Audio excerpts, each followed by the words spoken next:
Ang House of Representatives ay napolitika na.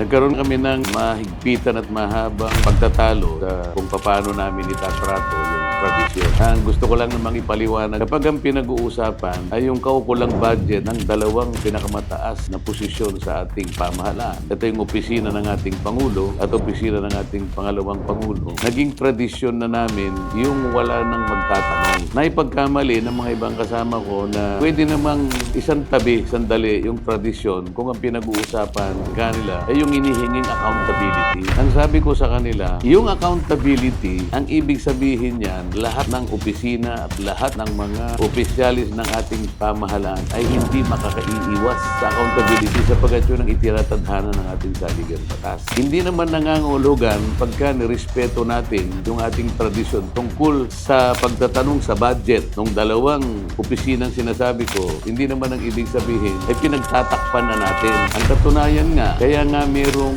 notice of disallowance yung opisina ng pangalawang Pangulo. Ang ibig lamang sabihin nun ay kailangan mag-account siya. Yun lamang ang pinagsasaligan ng tradisyon. So, igagalang mo na huwag nang tanungin, hindi nangangahulugan na pinagtakpan ka namin. Sapagkat mayroong hahabol sa'yo, ito yung Commission on Audit. Para sa agarang aksyon, rektang solusyon, mag-like and subscribe dito sa Rekta kay Marcoleta.